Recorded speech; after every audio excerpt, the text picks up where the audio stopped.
Hola, ¿cómo están, iglesia? Bendiciones. La lectura de hoy se encuentra en Segunda de Reyes, capítulo 20, versículo 12 al 21. El título de nuestro devocional es Visita y preguntas de Isaías. La palabra de Dios inicia de la siguiente manera. En aquel tiempo, Merodach-Baladán, hijo de Baladán, rey de Babilonia, envió mensajeros con cartas y presentes a Ezequías, porque había oído que Ezequías había caído enfermo, y Ezequías los oyó y les mostró toda la casa de sus tesoros, plata, oro y especias, y ungüentos preciosos, y la casa de sus armas, y todo lo que había en sus tesoros. Ninguna cosa quedó que Ezequías no les mostrase, así en su casa como en todos sus dominios. Entonces el profeta Isaías vino al rey Ezequías y le dijo: ¿Qué dijeron aquellos varones y de dónde vinieron a ti? Y Ezequías le respondió: de lejanas tierras han venido, de Babilonia. Y él le volvió a decir: ¿qué vieron en tu casa? Y Ezequías respondió: vieron todo lo que había en mi casa. Nada quedó en mis tesoros que no les mostrase. Entonces Isaías dijo a Ezequías: oye palabra de Jehová. He aquí vienen días en que todo lo que está en tu casa y todo lo que tus padres han atesorado hasta hoy será llevado a Babilonia, sin quedar nada, dijo Jehová. Y de tus hijos que saldrán de ti, que habrás engendrado, tomarán y serán eunucos en el palacio del rey de Babilonia. Entonces Ezequías dijo a Isaías: la palabra de Jehová que has hablado es buena. Después dijo: habrá al menos paz y seguridad en mis días. Los demás hechos de Ezequías y todo su poderío, y cómo hizo el estanque y el conducto y metió las aguas en la ciudad, ¿no están escritos en el libro de las crónicas de los reyes de Judá? Y durmió Ezequías con sus padres y reinó en su lugar Manasés su hijo. En el versículo 14, el rey Ezequías recibió una visita inesperada que no le fue anunciada, como la visita de los mensajeros de Babilonia, de forma que se podría decir que no tuvo tiempo de prepararse. Era nada menos que el profeta Isaías, alguien bien conocido por él. En el contexto de esta palabra, no había pasado mucho tiempo desde que Ezequías había clamado a Dios junto con Isaías cuando los asirios sitiaron la ciudad, habiendo de esta manera experimentado la maravillosa contestación de esa oración que hizo a Dios. Tampoco había pasado mucho tiempo desde que el profeta le había visitado en su enfermedad con el mensaje: ordena tu casa porque morirás y no vivirás.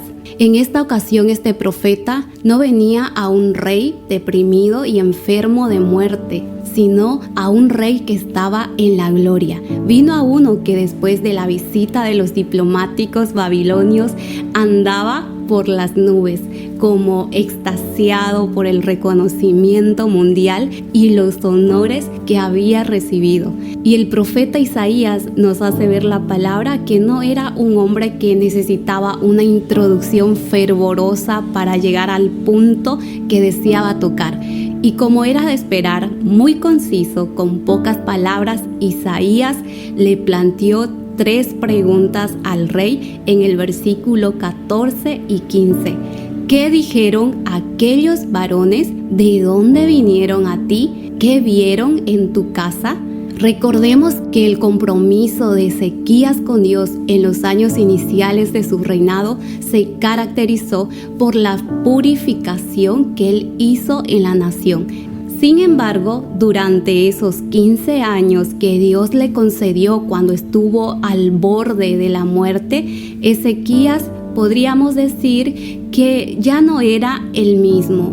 ¿Y dónde lo notamos? Cuando vinieron los mensajeros de Babilonia. La actitud de Ezequías hacia los mensajeros de Babilonia manifiesta y muestra lo que Dios había dicho en Segunda de Crónicas, capítulo 32, versículo 31, cuando dice: mas en lo referente a los mensajeros de los príncipes de Babilonia que enviaron a él para saber del prodigio que había acontecido en el país, Dios lo dejó para probarle, para hacer conocer todo lo que estaba en su corazón.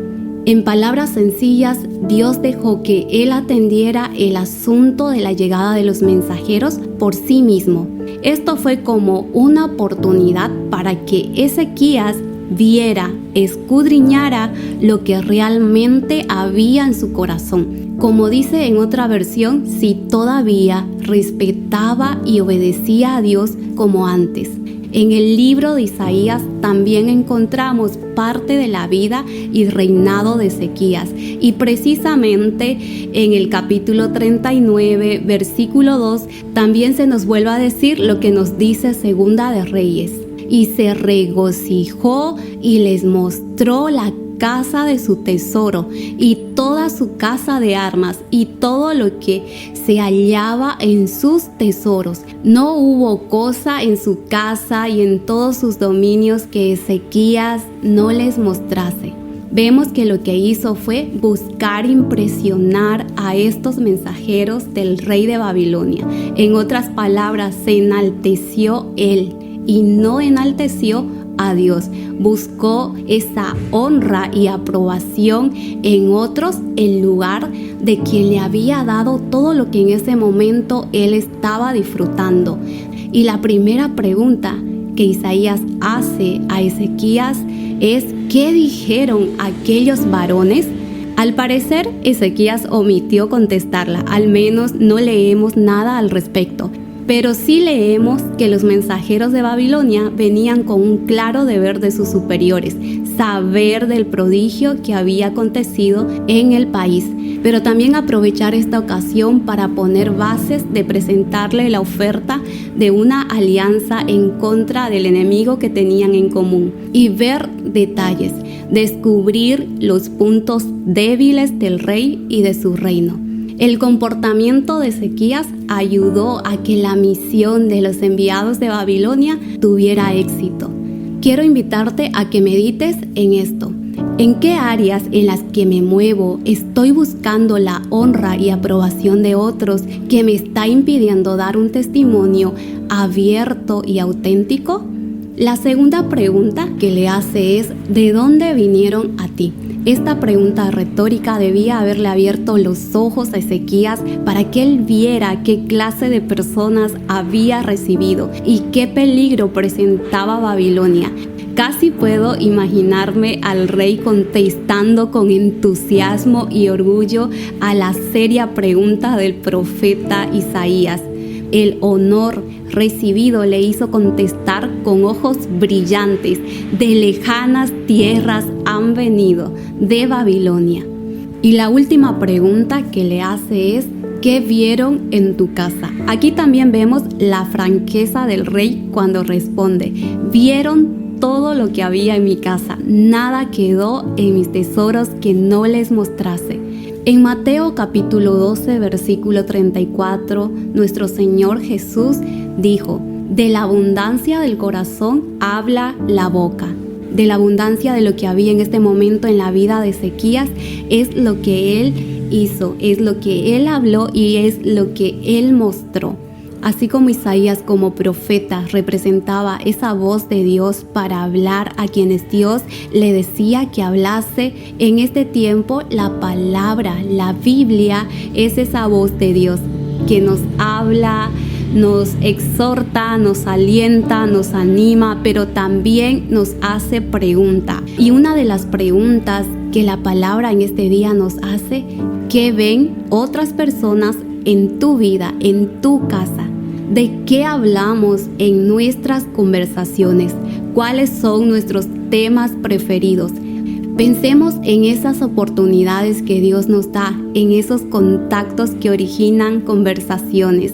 Creo yo que es ahí donde la cortesía y la amabilidad que deberíamos tener dará una apertura para hablar y testificar de nuestro Señor Jesús y salir nosotros del centro de cualquier conversación. En conclusión, en una de las cosas que nosotros debemos enfocarnos es en esto, en mostrar sinceridad cuando la palabra de Dios viene y nos confronta y nos hace pregunta para revelar cuál está siendo eso que deberíamos corregir en nosotros. Que Dios nos ayude y nos conceda que nuestros últimos días sobre la tierra sean el broche de oro que cierre una vida de bendición, no solo para nosotros mientras vivamos, sino también para nuestra generación. Amén. Te invito a que oremos juntos. Padre, te damos gracias por tu palabra. Gracias porque siempre a través de ella tú, Señor, escudriñas nuestro corazón, nos muestra lo que debemos entregarte, lo que debemos rendirte. Señor, ayúdanos a ir a ti, a ir en oración a través de tu palabra, Dios, porque nuestro corazón, Señor, es tan cambiante y necesitamos cada día ser transformados por ti. Ayúdanos a tener siempre presente que tú eres el que nos da todo lo que en este momento tenemos. Aún, Señor, tú eres aquel Dios que suple toda necesidad. Que podamos siempre darte la gloria a ti en todo momento de nuestra vida, cual sea la circunstancia en la que nos encontremos. Que esta palabra quede en nuestro corazón y que podamos ponerla en práctica en nuestra vida. En el nombre de Cristo Jesús. Amén.